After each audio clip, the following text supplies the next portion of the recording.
Je lis du livre de Job, chapitre 1er, versets 1 à 7, ce qui suit. Il y avait dans le pays d'Uz un homme qui s'appelait Job. Et cet homme était intègre et droit. Il craignait Dieu et se détournait du mal. Il lui naquit 7 fils et 3 filles.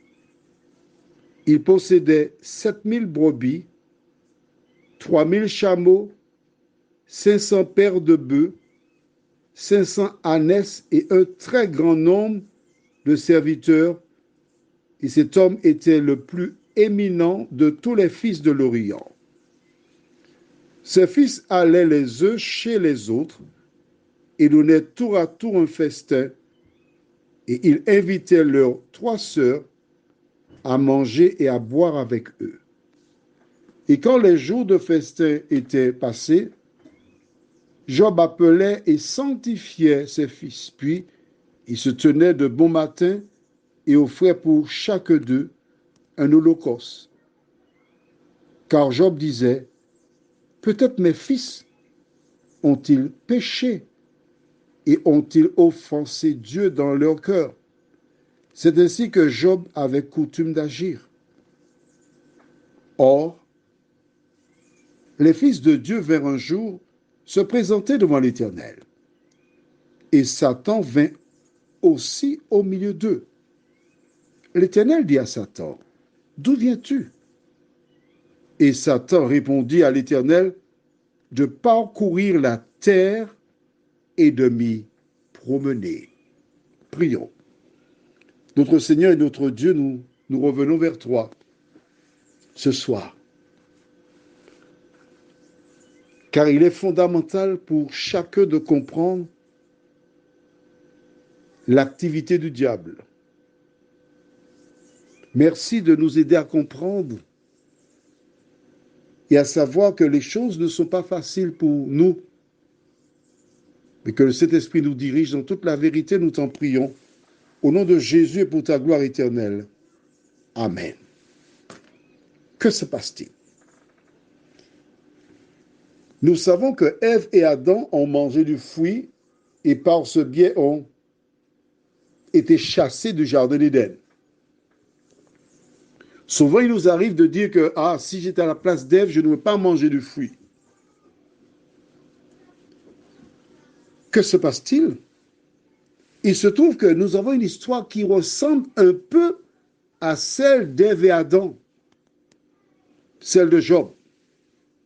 Que se passe-t-il? Job, selon la parole de Dieu, est un homme intègre. Un homme qui est riche. Mais cet homme avait la crainte de Dieu. Nous découvrons que la famille était épanouie. Il y avait l'unité dans cette famille parce qu'ils s'invitaient tour à tour, ils organisaient des festins, ils buvaient, ils mangeaient et c'était magnifique. L'unité. Je voudrais profiter pour te dire, toi qui m'écoutes là, ce soir, qu'il est fondamental que tu travailles à l'unité de tes enfants.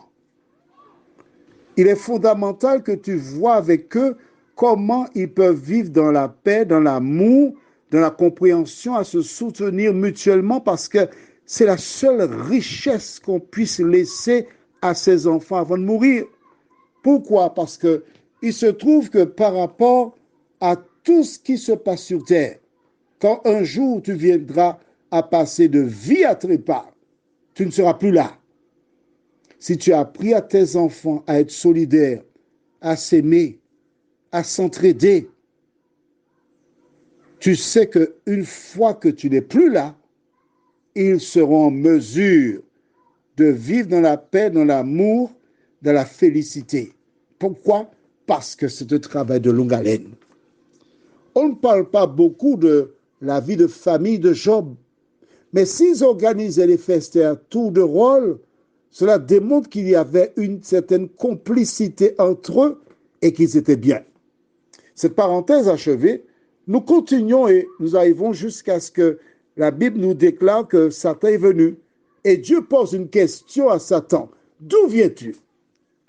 Dis-moi, où étais-tu, Satan? Et que répond-il? De parcourir la terre et de m'y promener.